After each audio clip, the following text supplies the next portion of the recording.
Good evening, everyone.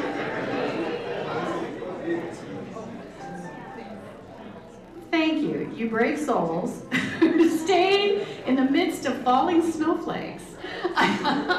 We lost some of our folks tonight because of the weather, but it is a warm and welcoming environment. I'm glad that you stayed for it, especially those conference attendees who were here all day with us. And it was a rich experience, I think, for all of us who were here. But tonight, we have our Chancellor of the Seattle Colleges, Dr. Rosie Raimondo Cherensap. Please give her a warm welcome.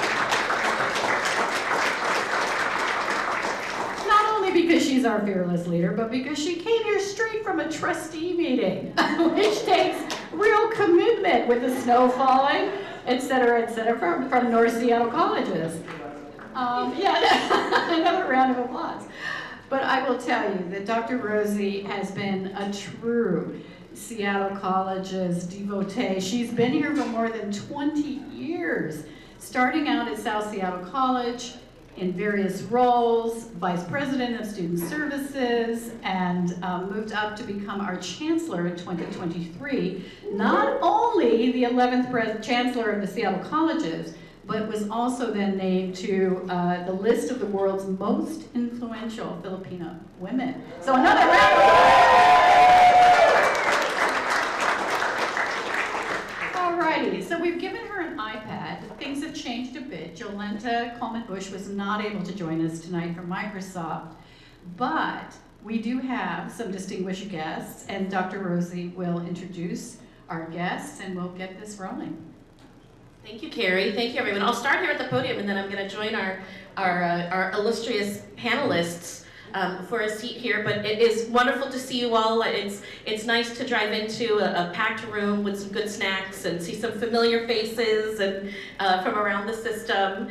And it is really an interesting time to gather in any space in higher education right now, just because of all of the rapid change, the uncertainty, the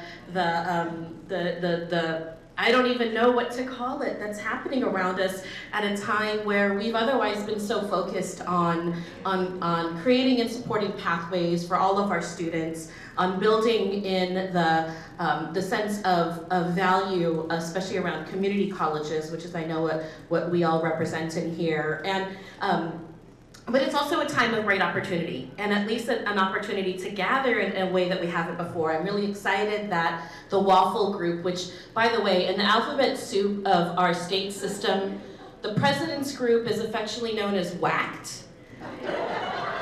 There's also WISC, which is Student Services, and so having WAFL added to that mix is just, it adds a delicious sense to our statewide work together. So as a higher ed person who's, we love our acronyms and our alphabet soup, so thanks for adding WAFL to the mix for us as well. Tonight is a chance for us to start unpacking all that is happening by speaking to people who come at it from a number of different vantage points in our world. And, to state the obvious, no one has all the answers, right? No one can speak to all of the issues that we're facing collectively in education and fundraising with perfect confidence. Because as we know, it's changing daily, and I think this week is showing us it's even changing hourly.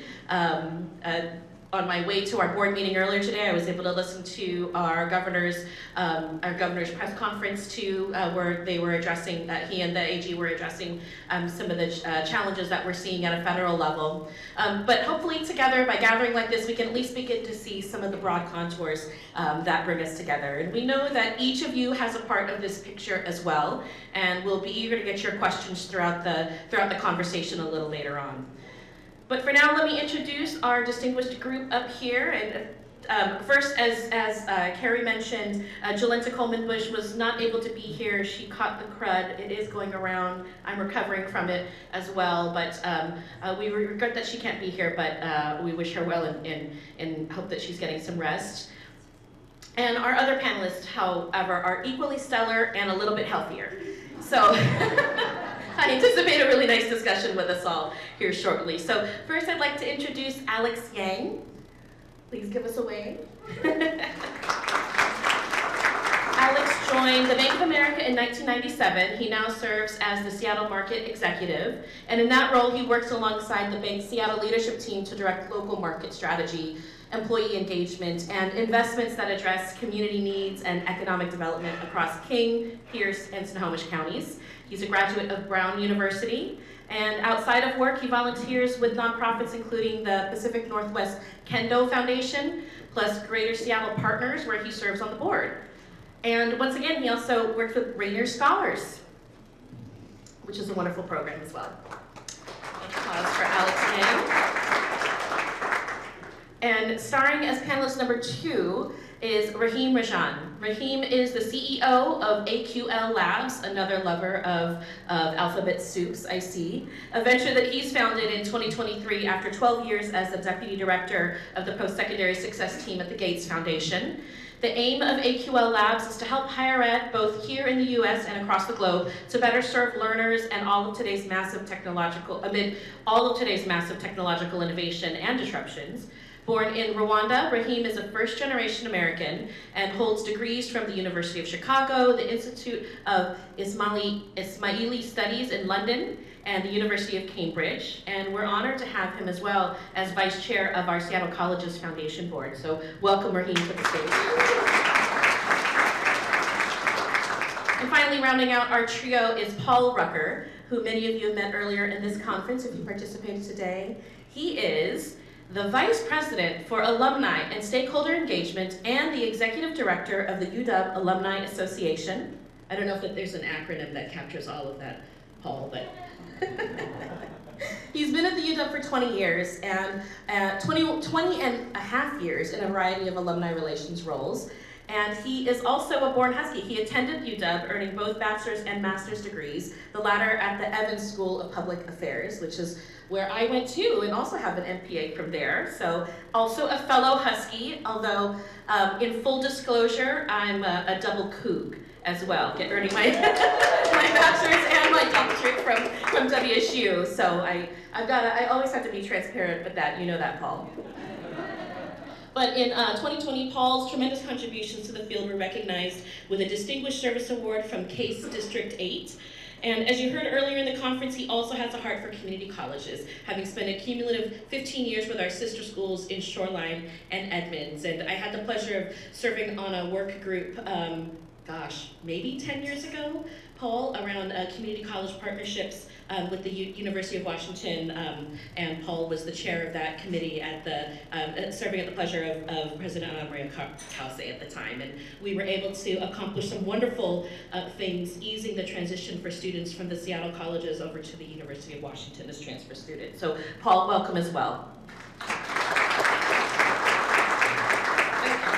I'm gonna hop into the seat here and play Oprah as best as I can. My first question will go to you, Rahim, because you pay close attention to higher ed and higher ed policy. And I know that a lot of this picture is still developing, but what is your sense of how the changes happening in Washington, D.C. are gonna affect our state's community colleges? Thank you, Rosie. It's a pleasure to be here. And thank you for sticking with us. I know you've had a wonderful, invigorating day, but I really appreciate all of you, staying with us while we have some of this weather and all that. We are living in very turbulent times. You don't need me to tell you that. You know that. You all are experiencing that.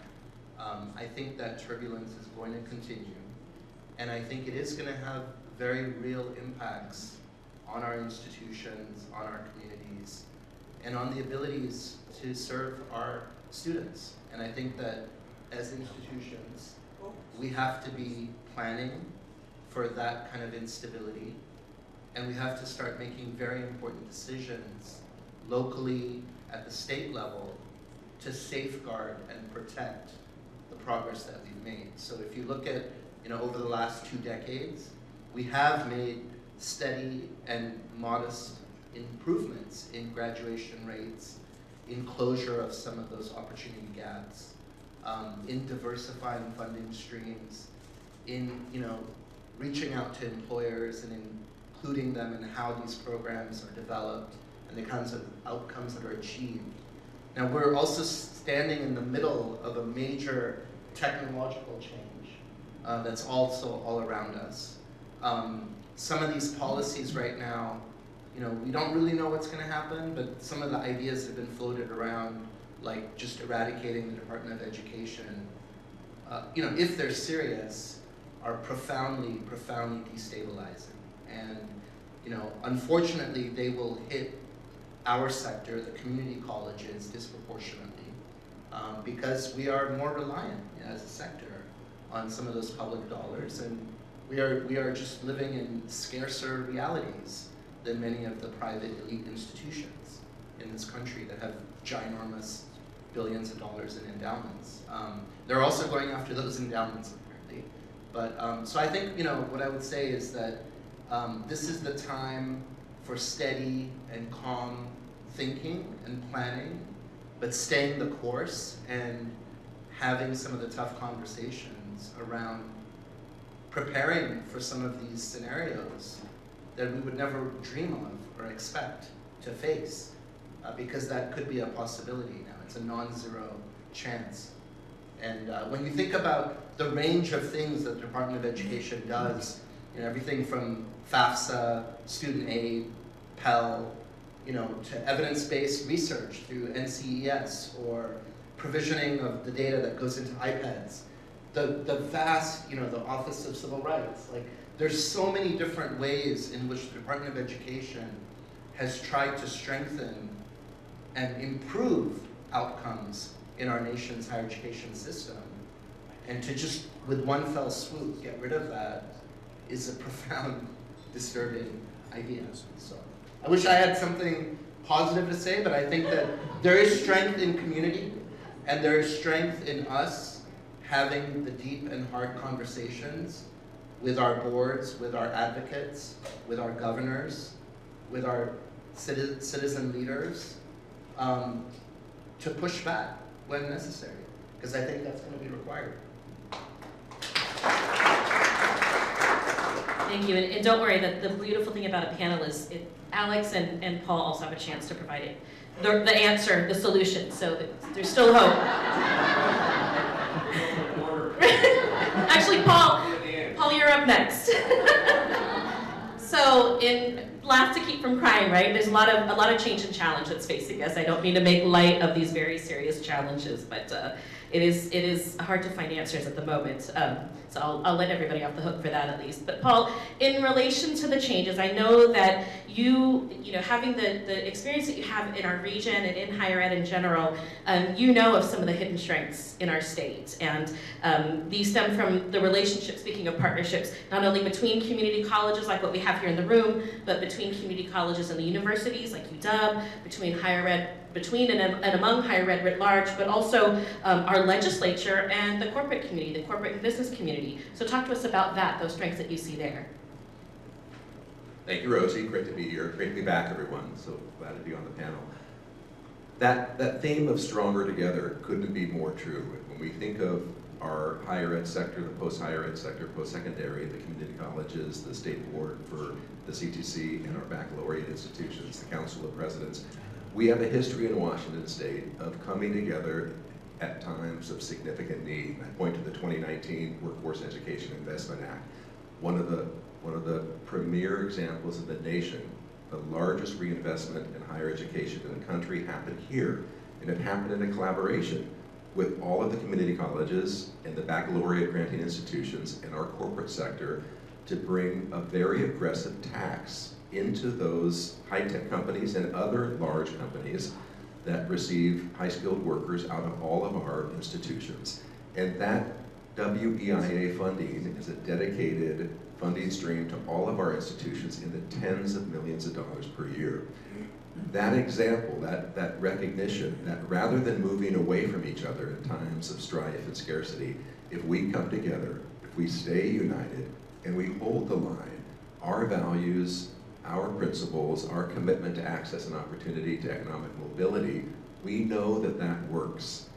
So I'm hopeful that as our corporate sector, Bank of America and others that see the value of programs and services that are transformational in our community, rather than moving away from each other and going independently, if we can stay united and cohesive in our approach and recognize that we have a governor who is from our institutions committed to the work that we do, challenged with resource scarcity as well, but I'm hopeful that we have a path forward amidst all of this chaos.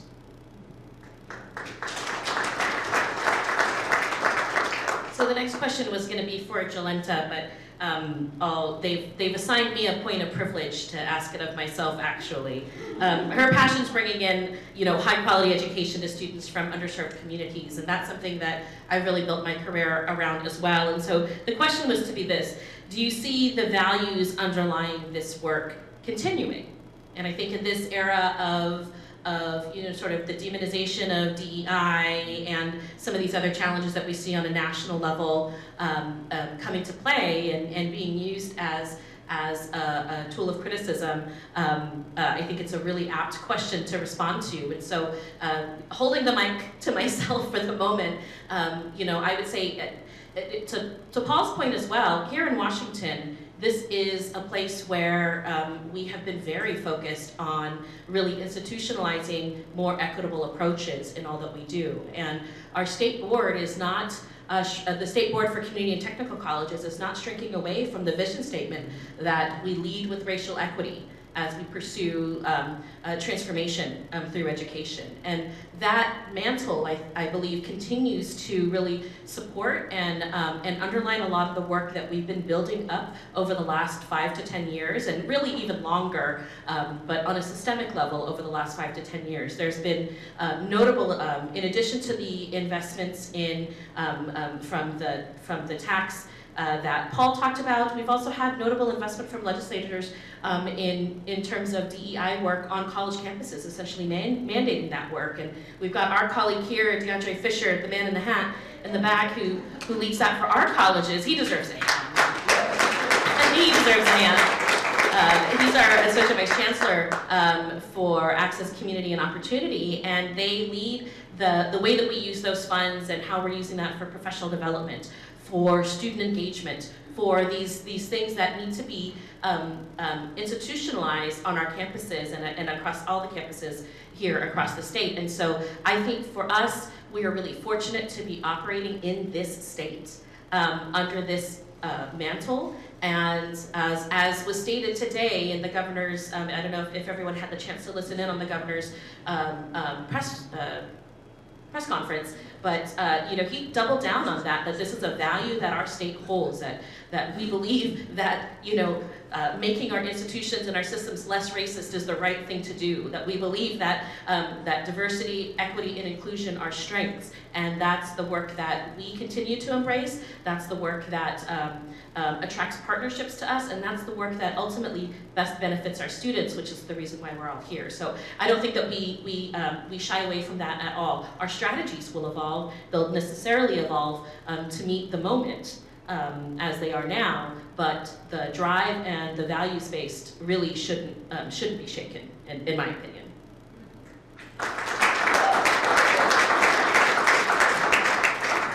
Just back to Paul before we get to Alex. Paul, the UW too has had a long and sincere commitment to building a student body that truly resembles our state, and that was some of the work that we did together 10 years ago with that task force, and you've achieved considerable success in your role towards that end. So what are you hearing from your UW colleagues about sustaining that ethos, the values around these efforts over there, and even as the climate in the other Washington has been shifting rapidly? Rosie, I think you said it well. I think the principles and values that the University of Washington cares most deeply about remain unmoved. We have had an incredible 10-year tenure with President Anna Marie Kause. She transitions and retires and returns to the faculty here in June. And last week we announced Dr. Robert Jones as the new president of the University of Washington, who will be joining us in August. Had an opportunity to spend time with Dr. Jones on Friday. His commitment, his values aligned and steady in this incredible time of uncertainty. I made some comments earlier about our institutions and the history that schools like the University of Washington have with that dynamic tension of having the skills and abilities to really advance these issues of equity despite a history of exclusion. And I drove a contrast to the community colleges, Rosie, where the mission of our community college system from the 1960s forward in its origin story, access, opportunity, social mobility. What you're doing, in my opinion, is a step ahead of the University of Washington. We are here to learn, to grow, to evolve with you. And that origin story of the community colleges and the impact of the transformation you have community by community, we often say we want to be the university for Washington. You are the post-secondary higher education resource for the state of Washington. More higher education services are delivered by community and technical colleges in the state and the baccalaureate schools. Our success as a higher education system has to start with you. It has to be stabilized and secure. So Rosie, when I think about all of the years that we worked together, all of the mentors that have raised us professionally, all of the meetings. I remember Rosie's children. I remember one meeting Rosie was coming from your kids in the car and driving and a sick child. I remember all of that. The humanity that our community and technical college leaders and what you do every day, as I said earlier today, that has to be the foundation of how we move forward in this time of uncertainty. Of course, the University of Washington is going to be there. Our other baccalaureate schools are going to be there, but those that are of most need are your populations.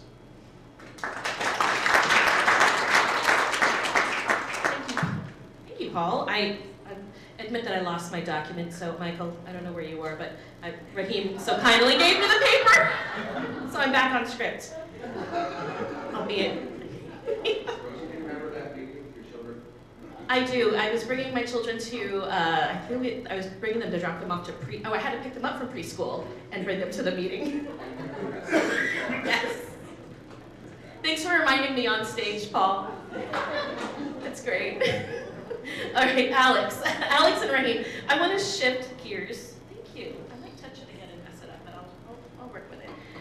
I want to shift gears and get your take on some of the workforce and technology issues that we're facing. Alex, a part of your job is scanning the region from an economic development perspective and helping guide the bank's investment in area businesses.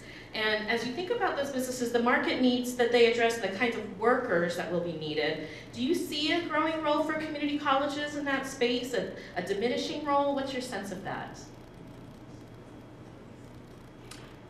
Thank you for inviting me to this conversation, everyone. And just as a reminder, the bar is back there. Thank you, Dr. Rosie. And it's my privilege to be able to support both the Seattle colleges and the University of Washington from the perspective of Bank of America Seattle.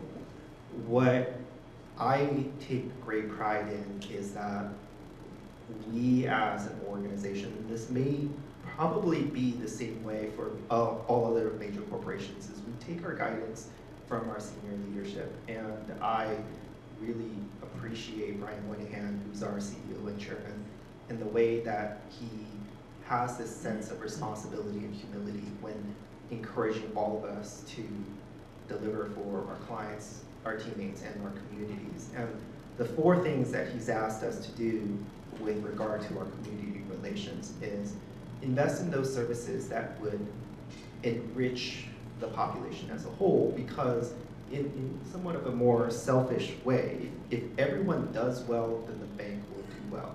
So we will support organizations and programs that provide basic needs such as health, because you want people to be healthy, you don't want them to be sick and missing out on panel discussions.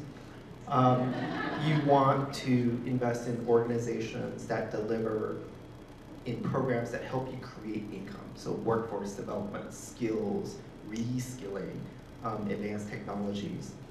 And you want to invest in organizations that provide stable access to housing. So a priority of us for 2024 was very much stable housing, and that's where I would have conversations with then candidate Ferguson about how many millions more units of housing we need across Washington State. This year, our focus is on income creation and workforce development, because there's not going to be enough homes for people to live, but you could perhaps overcome it if people had sufficient wages not to be burdened by all the other needs. And the role I feel for your community colleges, technical colleges, is to very quickly provide skills and opportunities to people in all walks of life. So I have 2 children, they are both in university now, and my younger son, he took advantage of Running Start, for example, and he took courses at Bellevue College, and it was that course in activism and social change that inspired him to pursue that area of study in policy and economics at university today. And that sort of opportunity I see replicated no matter what the age is. And this is where, if being agile is a corporate term, then providing agile access to education and those opportunities is very much a community college opportunity. And that's where I feel, yes, corporations should invest in those organizations that allow them to benefit from skilled workers. And that's why, selfishly, for us, we supported the apprenticeship program at the Georgetown campus. We supported the Wind Technology program because they will help students learn how to be good workers. So when we volunteer at organizations at Europe, for example, it's not just how do you behave in a financial center, but really how do you bring your professional self to work as we understand it to be professional. And that sort of soft skill, because both my children were impacted by COVID, they did not really learn how to interact in person, and even now they are still challenged. It is that idea where I feel community colleges, I'm not sure everybody takes advantage of that opportunity, has the broadest cross-section of society that most emulates what it is like to be in the workforce. So right now I interact with probably 5 generations of teammates, and that same sort of experience is possible and available in a community college. So therefore, corporations should encourage, and I currently mentor someone in our Milton Financial Center, so it's near Puyallup, and they are thinking of returning to school, and we offer programs that help pay for their studies, that continuing education. And I brought up that they could very much benefit from spending time at a community college because they can then get their degree while working for Bank of America. In that way, beyond experiencing what it is like to be in a financial center, they can experience what it is like from the life experiences that their fellow students bring within the classroom. Thank you. Appreciate that perspective into the experiences that we are able to provide our students. So turning back to you, Raheem, same question. How do we fit in this universe of things, but perhaps more specifically through the lens of technology? You've spent a lot of your career considering how technology enhances education, and clearly it does and has, and AI is a whole different beast right now. It has the chance to greatly enhance the work that we do and in some ways potentially undermine some of our work as well. And it's just altering the world faster than we can even wrap our brains around it and get ready for it. So could you speak on that perspective for us? So yeah, we are definitely living through kind of a new transformative age in computing, in machine learning, through generative AI, through some of these innovations. And I think that, look, there's risk and there's opportunity, right? So there is, absolutely there are harms and biases built into some of these models, built into some of these technologies. At the same time, I think we are just in the very early days of understanding the potential opportunity that these technologies might enable. And I think it's going to be really critical, especially for community colleges and other open access institutions, to be at the forefront of helping to develop the learning technologies of the future, the student success technologies of the future, the advising technologies of the future. There's also enormous opportunity for our institutions to leverage some of those technologies to improve and modernize the infrastructure on our campuses in a way that we may not have been able to do a decade ago or 2 decades ago, because the costs of these technologies is rapidly coming down. Now, what I will also say is that we, as institutions of higher learning, have a profound responsibility for equipping our communities, our learners, to navigate and succeed in a world that is dominated by some of these technologies. So I think there's incredible curricular conversations that need to happen about what kinds of skills, what kind of resources, what kind of adaptation are we going to bring to our courses, to our pathways, to the learning experiences, to future-proof generations of students to navigate this world and succeed in this world. The pace of development of these technologies is super rapid. So it's, it's literally changing week by week. And whether it's on the research side, whether it's on the tutoring side, there's all kinds of different use cases that are kind of unfolding. But I think it is important that we engage. It is important that we roll up our sleeves and we don't just let it happen to us, that we actively engage in shaping the potential and the opportunity of those innovations. And I think, that's going to require investment. It's going to require discipline, but it's also going to require courage, because it's much easier to just sit back and let things happen and wait. And I don't think that's the right approach, and I don't think that's the right strategy, especially if we want to improve equitable outcomes for our populations of learners and communities. I think we have to engage, we have to develop, and we have to build in communities some of these applications together.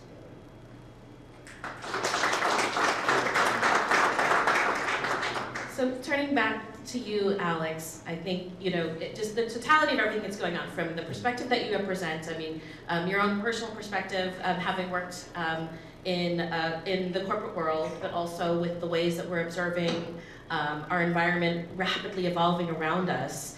From the vantage point of someone who's thoughtful and working in this sector, given all that's happening and the sense that community college's relevance may be greater than ever, we would at least argue that our relevance is greater than ever. Do you think that corporate America may lean more significantly into community college support? And if so, what can we do to speed that along?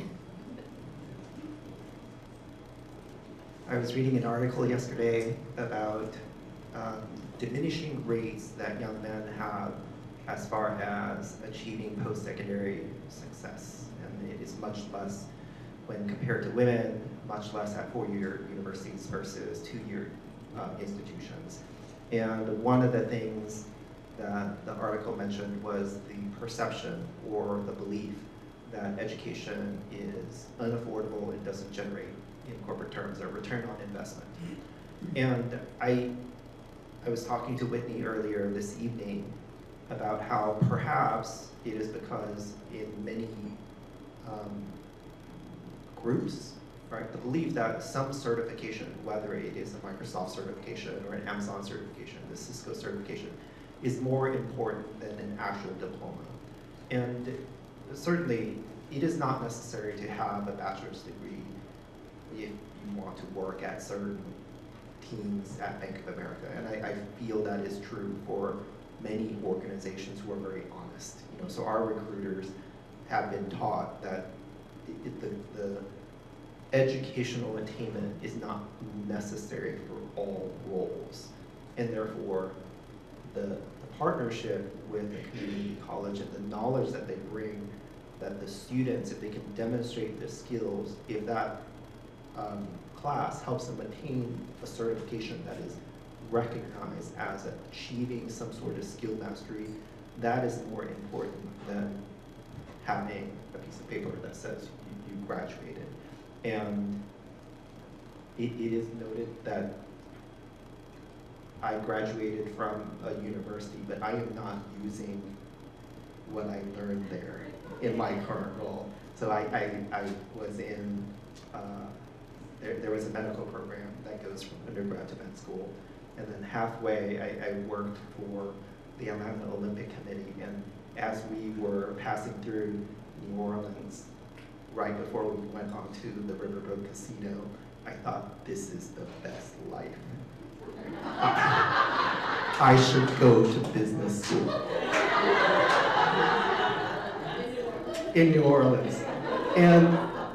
But honestly, nobody loves you as much as the Olympics. Not even FIFA, and FIFA is a big deal, but no one loves you as much as the Olympics, and the Olympics is not real life. So what I learned in business school was how to get along with people who disagreed with me, okay? And that is an invaluable skill, and this is where I feel the Seattle colleges or any other community college can say, life is hard, and sometimes you can do what you need to do to thrive in life without having a 4-year diploma of something, but instead you are forming the connections, getting the certifications and the skills required to then succeed in that next step.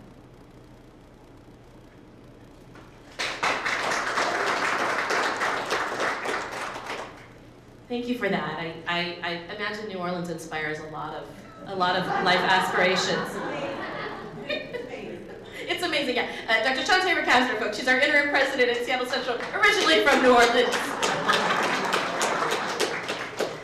And so now it's your turn. It's a chance for you to pose questions to our panel here, and would love to take as many questions as we have time for, and someone will surely tell me when we're getting close to time, but would love to turn the mic over to you all. Who would like to start us off with any questions for our panelists here?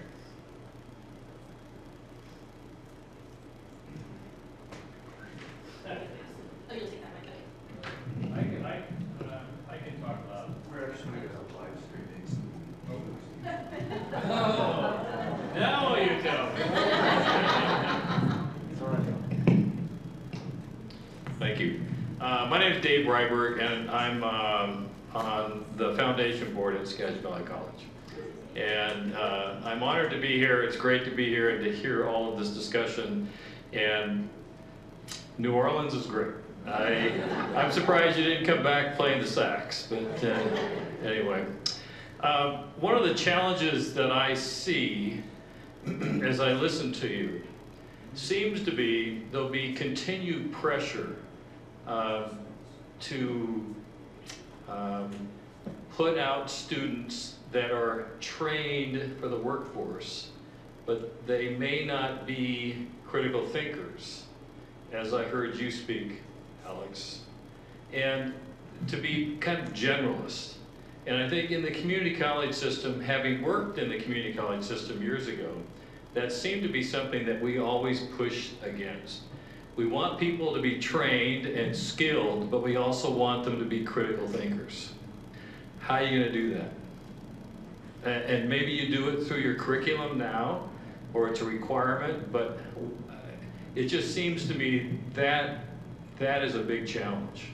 Because people are going to want to get out, get in the workforce, there's pressure to do that, feed their families, do the things they need to do. But we also want them to be trained to be thinkers, to disagree with people when they need to, and accept criticism when they need to. So that's my question.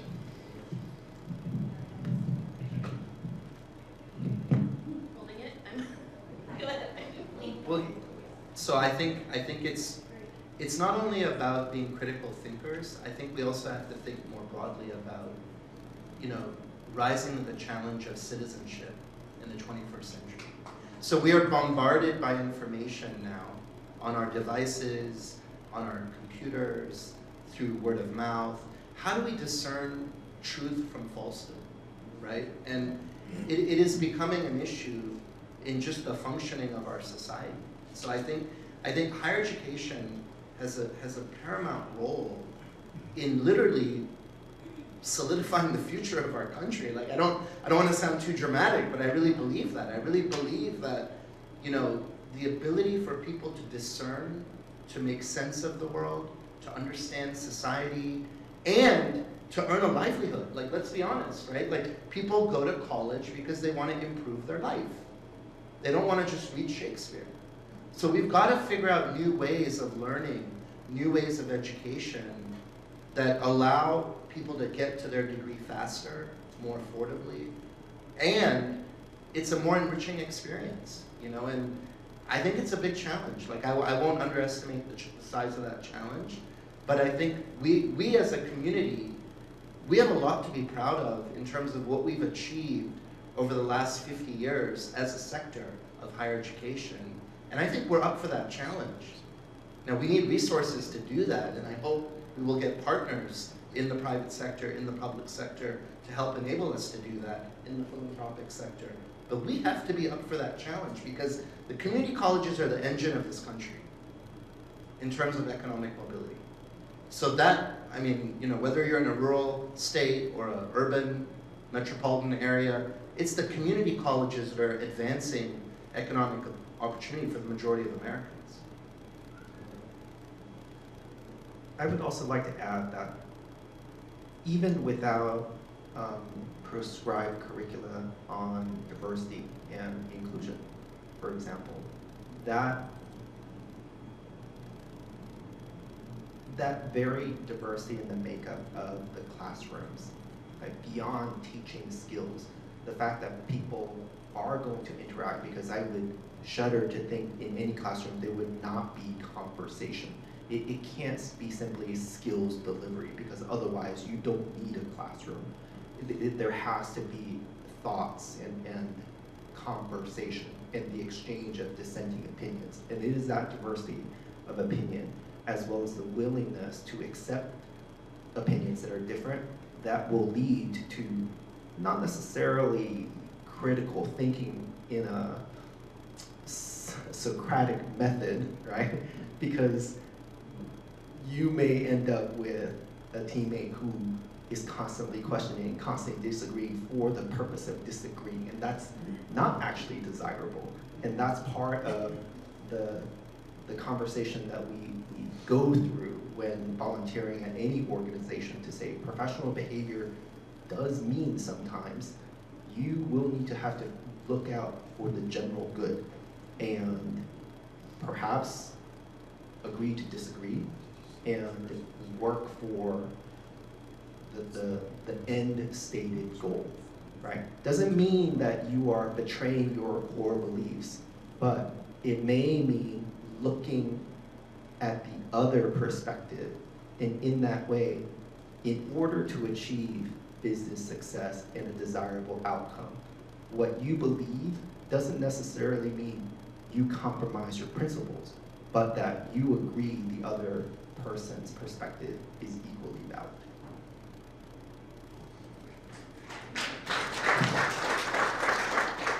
We've seen a fascinating elevation, of course, in our STEM prioritization over the last 30 years in our colleges and universities.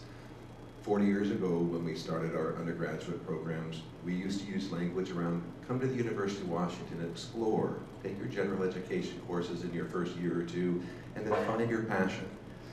Now, capacity-constrained degrees, direct-to-major admissions in your first year, the opportunities to explore and find yourself at the University of Washington, I would say, have reduced dramatically with this focus of high demand STEM and workforce degree productivity.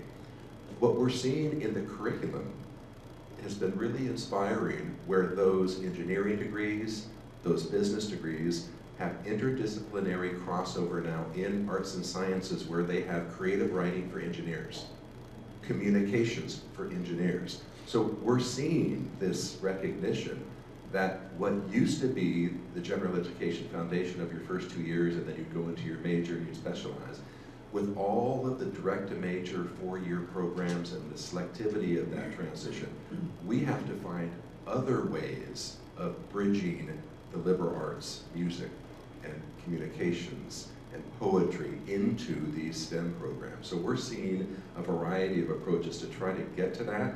I think there's a recognition too that in our curricular offerings, and I'm going to ask Alex to talk about a program that we were both sharing earlier that Bank of America supports at the UW, there are other mechanisms to create learning and growth in addition to matriculated student work. The University of Washington, with the generous support of Bank of America, has what's called the Board Fellows Program, which brings underrepresented students that are in graduate school and makes available the posting of these students in nonprofits across our community. And we've had the privilege in the Nonprofit Alumni Association, just like many of your foundations, to have 2 of those board fellows with us this year, and it's been an extraordinary experience for us and for them. You know more about this program than we do. This is our first year, but it's an example of how an MBA program recognizes that nonprofit leadership and board service and public service is part of an MBA outcome. And so talk a bit about that and why you support it. Again, this is very self-serving, okay? I should tell you this. It is observed that many nonprofits either are well-meaning or are incredibly well-funded by rich people who believe in that purpose. But not all of them necessarily understand what it is to be good governors of an organization's mission. So the Board Fellows program that we support tries to encourage those MBA, MPH students, as well as select undergraduate students, to give them the opportunity to participate at the board level of the nonprofits that apply. And they don't get a choice of which nonprofit they go to, they are just assigned. And they experience the culture of that board. They bring best practices to that board so that everyone knows why you should be fiscally responsible, why Robert's Rules of Orders actually do help sometimes. And in that way, they gain the experience, and then the board gains the experience of people who are studying the best practices at that moment in time.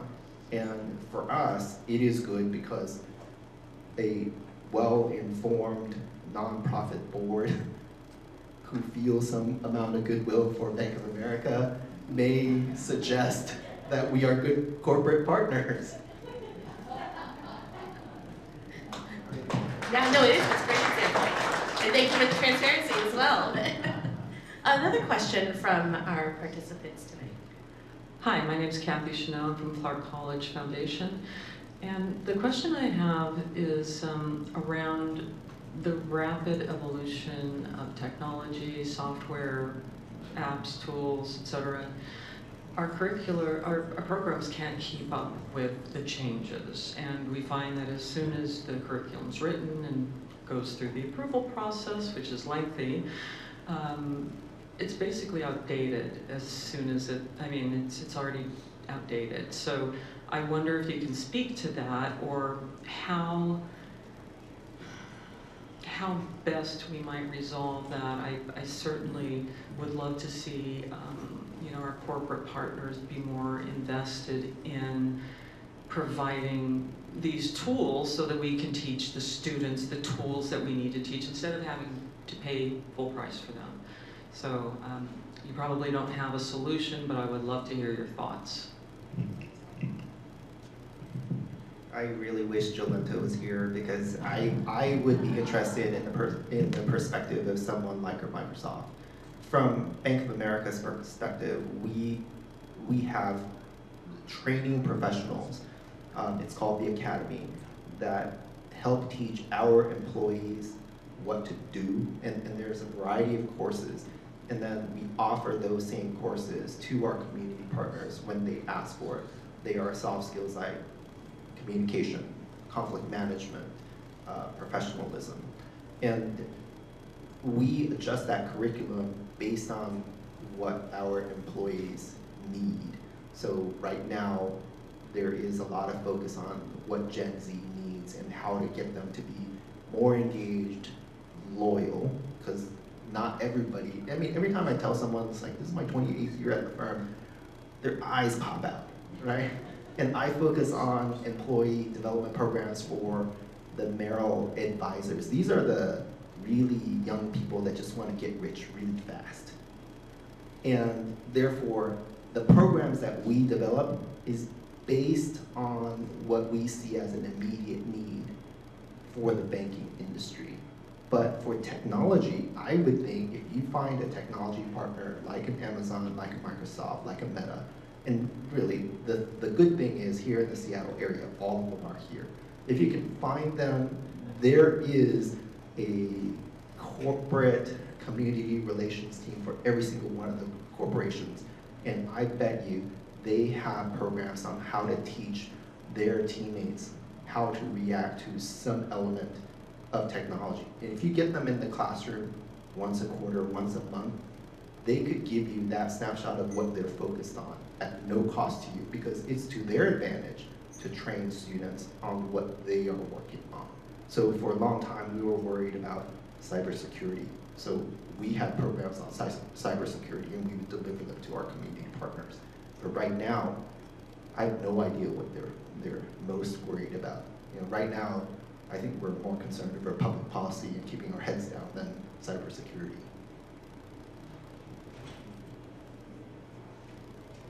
Yeah, I would encourage us also on the institutional side to think about how can we build kind of more agile, more responsive processes, and also focusing on, you know, the learning outcomes, right? Like, what are the durable skills, the durable capabilities that we're trying to, you know, help our learners master. And the technologies are going to change, but you know, the form factor of those technologies are going to change. We're going through a pretty massive cycle of change right now, where we're moving from, you know, kind of a viewing interface, a keyboard interface. We're going to eventually move towards an audible interface, right, with agents and all kinds of new entities that don't exist in our daily lives. And so, like, again, having the skills to interact with those technologies is a thing, but as we build curriculum, we have to recognize we're not building curriculum for 5 or 10 years now. We're building curriculum for 18 months. And so we have to shift. We can't take 18 months to build a curriculum that's only going to have a shelf life for 18 months, right? We have to adjust some of our processes on the institutional side to be that much more agile, because that's the moment we're in. Another question. Michael, we'll bring it to you.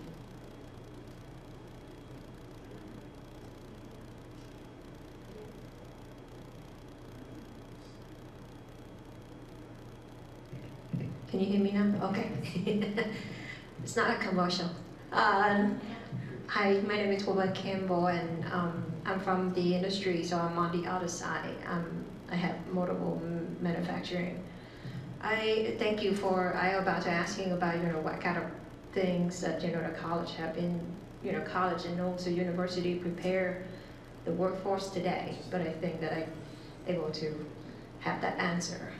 My question is actually for today, because of the executive order and everything, for pressure on the country itself to eliminate, as you know, equality, all of that, you know, all of this that you kind of see.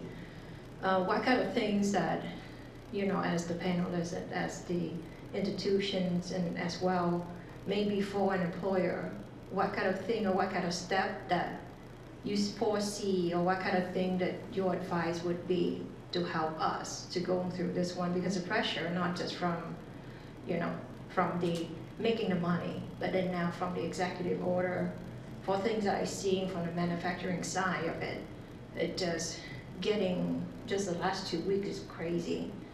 For the ICE coming in, deportations, all those kind of things, tell us to kind of, you know, cutting out the equality, right, on the programs and everything like that. So just, you know, questions on what kind of things that we can do to help to keep that going, because I can tell, I think the diversities has helped tremendously of the country to grow.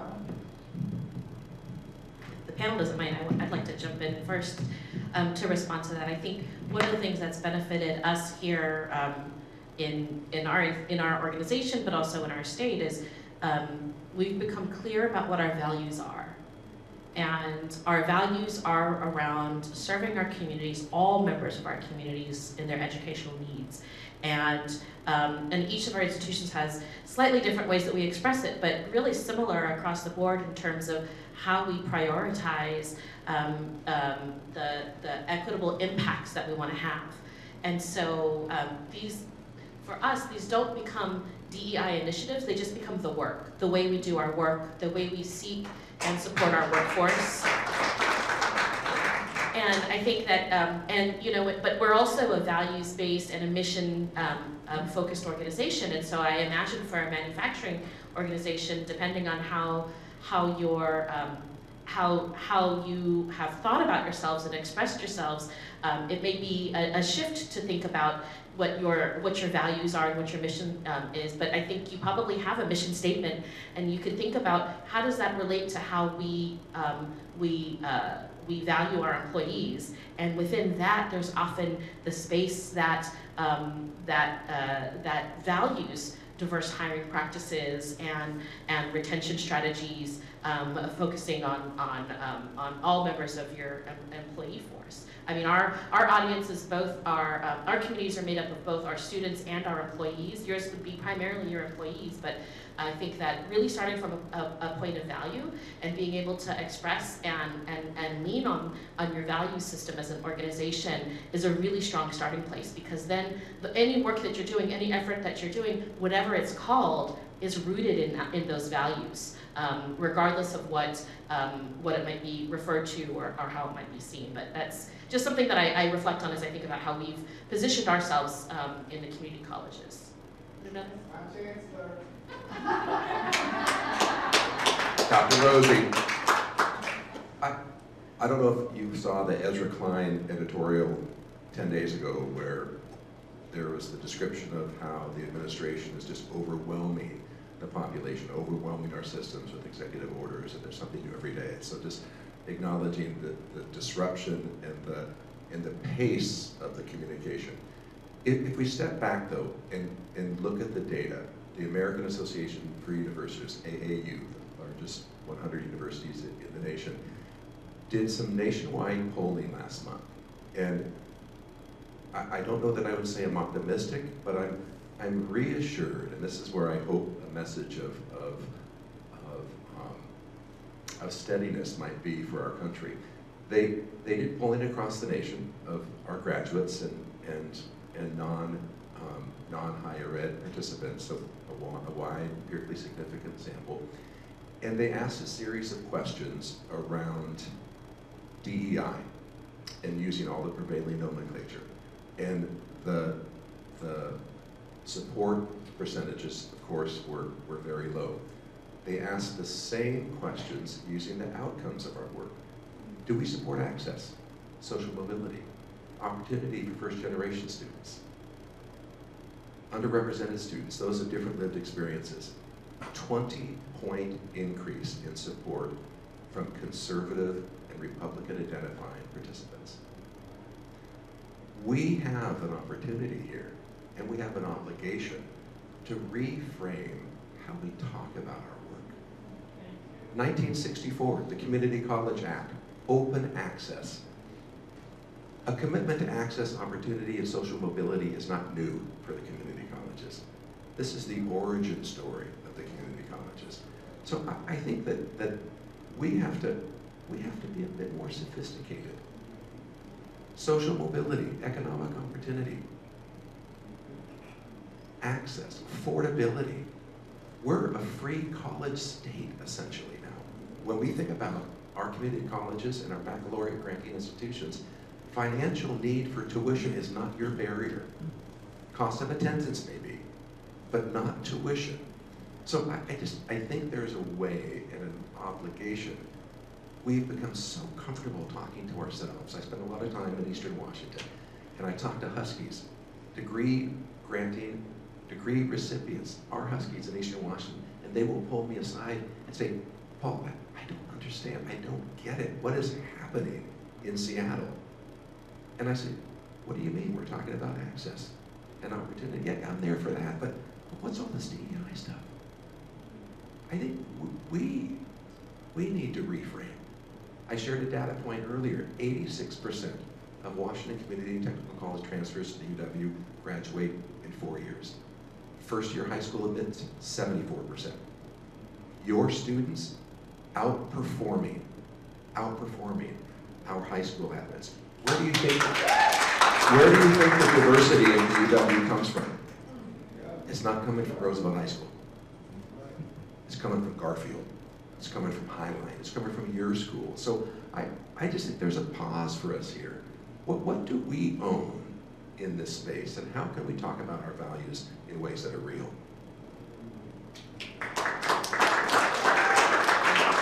Thank you for the question. Other questions? People are pointing at each other. You ask it. No, you ask it. Okay, well. So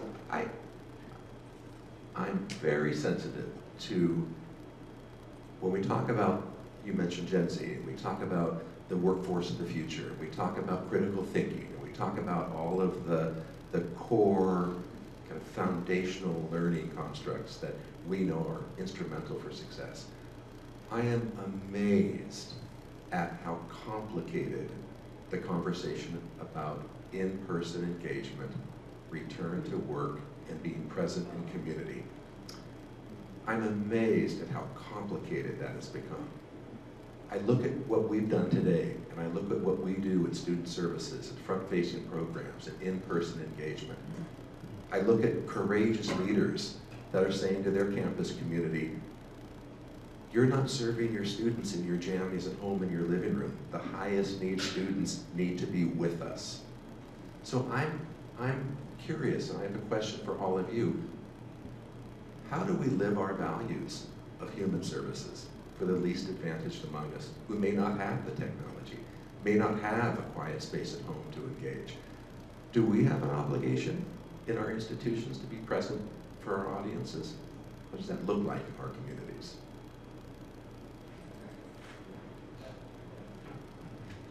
I think Michael has the other mic for this room of panelists now.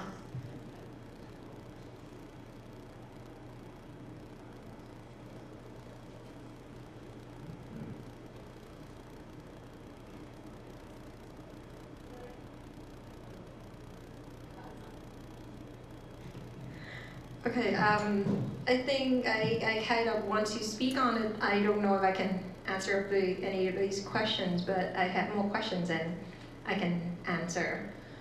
One of the things, thank you, Doctor. You know, my company have over 800 employees, and right now I already put 50% right now of my board members are female. For that one reason, because, you know, I want to have.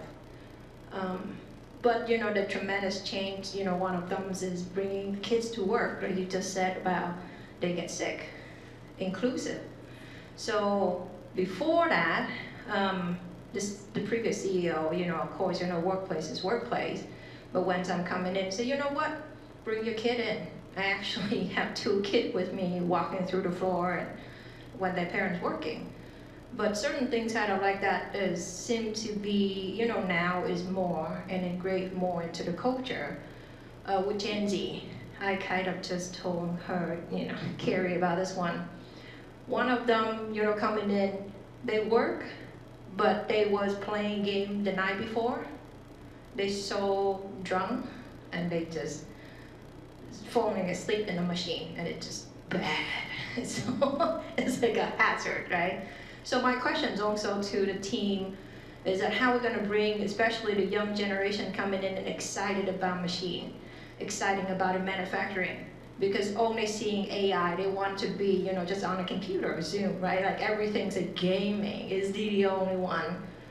But I think, you know, a part of it, probably these underprivileged one, they actually have, they did not know. I think it's really important also to come and somehow to able to, like you say, present and let them know that these programs is existing.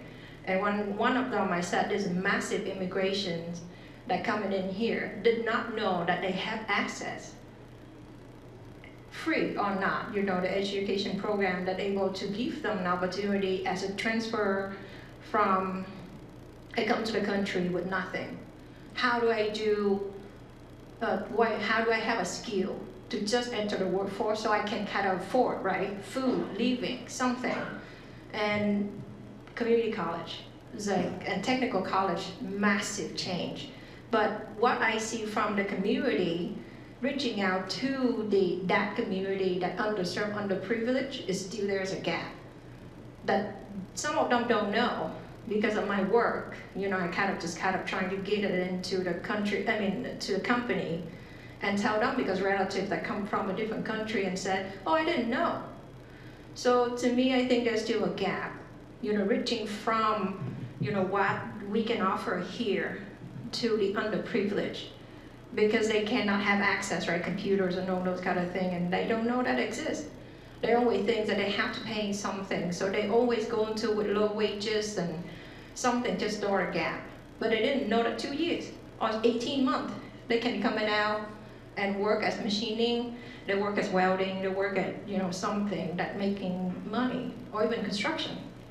So I think encouraging, if anything, at at community college, please reaching out to those immigrations or to them, because they need the most of what the country and also the work you can show. Hi, thanks for being here, everybody. I'm Kristen McConaughey from Everett Community College. I think to answer your question from a college perspective, it's a mix, because we have tools now that we didn't have before COVID days. So the answer is it's got to make sense. But if we're going to be really advocates for our students and we're going to be there, shepherd them into their next career or their next institution if they're furthering their education, having staff on site, present and available and ready is critical. I don't think you can do the job without being there. I can't do my job without being there every day of the week. How many in the room here doing foundation work you have to be on site? Okay, a few of us, I have to be there to really do that work in a meaningful way and be present. So I think it's critical to have a mix, but being there is more important now than probably ever.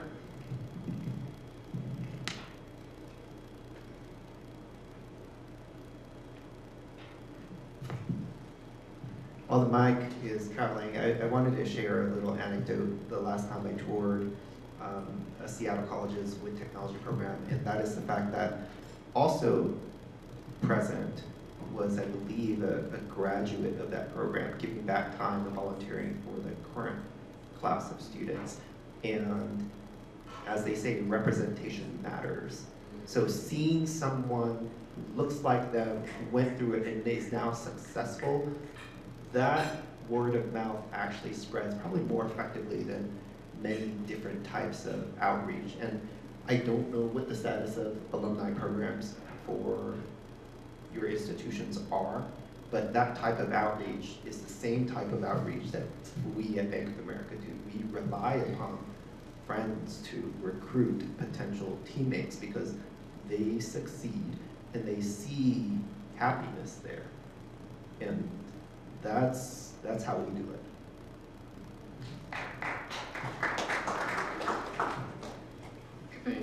Good evening, everyone. I'm actually from Seattle Colleges as well. I had a question not about the modality of work, but something a little bit separate of partnerships. I know that partnerships have been frequently talked about. Industry partnerships, partnerships with 4 years. Not necessarily just for Dr. Rosie, but what are ways in navigating partnerships with our city and our city councils, and our interactions with them in navigating such things as levies that can often hold up some of the funding necessary. For instance, at Seattle Colleges, our Seattle Promise program is wrapped up in something like that. And what's the navigational system that you do in order to showcase those particular programs and get them a little bit more unwound from things like levies that have a tendency to bury things? Are you asking me the question? Yeah. Primarily, okay. Because I'd love advice from any others if you have it to offer. Well, you know, we're fortunate in the city to have the Seattle Promise. It is levy funded by city government, by Seattle voters, and it is. It's an interesting model. I know I've talked with, over the years, talked with various different colleges who've been interested in a promise model, and talked with multiple foundation offices, in fact, advancement offices about what that takes. And I think that I think there's some complexity and a little inside knowledge in your question, Vanessa. So thanks a lot. You didn't even introduce yourself, but I think that there's a wonderful opportunity.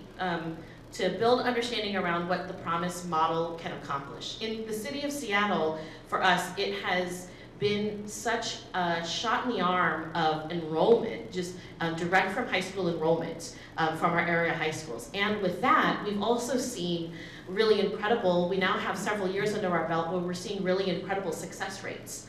Our students in the Seattle Promise program are exceeding the typical retention rates and completion rates from our general population. And even now we've evolved to include Path to UW as a direct partnership with the University of Washington a pathway for students. And so there's these wonderful elements of that that are really clear and present in the program and in its outcomes. And where the funding source is dependent on city voter support, it makes it a very political space, and that's a different type of that's a different type of partnership navigation than it is when we're talking with corporations or with philanthropy and other educational organizations. And I think that is it's an inherent challenge. I'm not sure how to answer that question except to say that it is wonderful to have engagement from our city legislators, and it is important to remember that we are the programmatic experts and how it should be administered. And sometimes when depending on the fund source, and this could be the case with any other sort of fund source too, with any sort of, you know, very hands-on funder, you know, the programmatic directives sometimes can be driven by the funder versus the subject matter experts in the room, which are, in our case, the colleges and the high school. So I think that's an interesting and challenging space that we find ourselves here in the Seattle colleges. And off of the mic, I'd be happy to advise anybody on what I think you should do and how I think you should fund a Promise program. That's not on the mic, but I think right now what I would really love to do is to elevate the strength of the program, use the levy period as a demonstration project of the type of impact it has, and attract the interest and investment of private dollars to endow it off of taxpayer dollars. Move it away from taxpayer dollars to endowment dollars instead. But that's sort of my big goal eventually with how we lead Seattle Promise here in the city. But yeah, like I said, happy to say a lot more off the mic. But I'll say this much for now. It's a great question. A few observations on partnership and relationship building, which I think is definitely our space. I watched that Seattle Promise Levy initiative. I remember the leaders at the Seattle colleges that did that. And there was a theme in every one of those decisions: deep, profound relationship building. And we know who those folks were, and we know who those elected individuals were that we partnered with. The Husky Promise at the University of Washington, same type of program. Almost 30% of our entire student body pays no tuition or fees, funded by philanthropy. I think this is, though, the critical part of the power of partnerships. All of us in this room, deep, profound relationship building. And one of the challenges we have in higher education now, as executive search firms have moved into our institutions, we are moving leaders all across our country. Leaders who come into communities and they know no one. We have an obligation as the chief relationship officers in our institution to support our leaders, to support our faculty that are new to our communities. Those of us that have been around for 40 years, we can send a text and say, can you come to a conference and join? Carrie Howell, reaching out, would love to have you come. I'll be there because I know Carrie has always been there for me. We in this room, as our presidents come from other states, we have to welcome them and assist and do our part to connect and deepen the relationships that we all have with our decision makers. I don't know where the mic is, but I see Dr. Kastner has her hand. Or was there a question up at this table? Oh, I'm sorry. You're picking up your phone. I got it.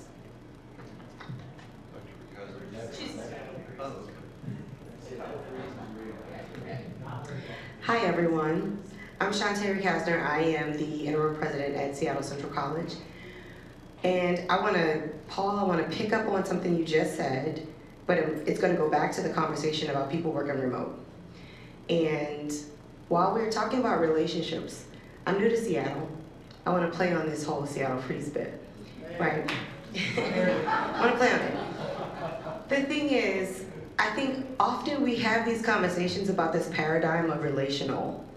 And I think we're past that, and we need to be more about community.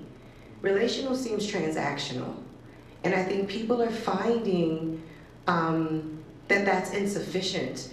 So when I think about people who don't want to come to work, higher education was built on the premise of us versus them. Internally, we picked it up with different labels on categories of workers. There's faculty, there's students, there's administration, there's student service, there's academic. We love an us versus them paradigm. The challenge with that is that it starts to rev up and support this notion of individualism, and that's at the heart of like what we understand as meritocracy, right? This moment right now is telling us that that's really not it. We see what individualism looks like nationally. We see what famed notions about meritocracy looks like nationally. And this moment is screaming for us to get back to community. The pandemic reminded people of their individual insecurities, their individual vulnerabilities. If we're patient as community members, that pendulum that swung all the way over here and said, I'm gonna care about me and only me, it'll swing back. Because we know, just like we know DEI benefits an organization, we know community benefits our world. We'll get there. So I'm not in despair about that, but I want to challenge us to move beyond the notion that relational is sufficient. It's not. Community. It's not just I know you and what can you do for me, but I know you and I care. I know who you are as a human. That is the stuff that gives us strength as people across color, across all levels of identity.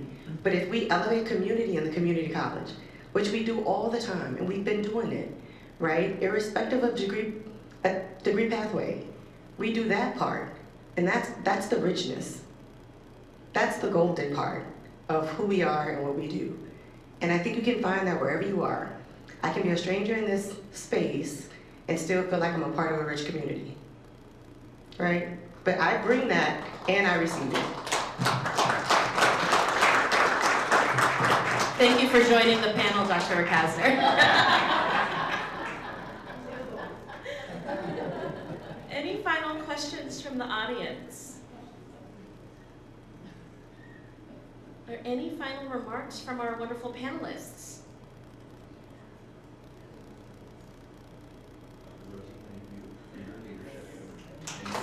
Thank you all. Thank you everyone. Thank you to our team for organizing this. I'm really excited about WAFL is going to serve up for our states. Thank you. Carrie, if I hand it back to you. Thank you. Right on cue. Distracted as always. Thank you, everyone. The panel, I can't believe you stuck it out through the snow, through everything. I know. I think our colleagues from across the state in heavier snow areas are probably. I just want to let you know it's not snowing. You all will be safe, I feel, in finding your way home. But you stayed here with us for the important conversation. We appreciate it. Most of you are conference attendees and you'll be back with us tomorrow. We are so blessed, truly, to have this opportunity to come together and to have these folks with us. So one more round of applause.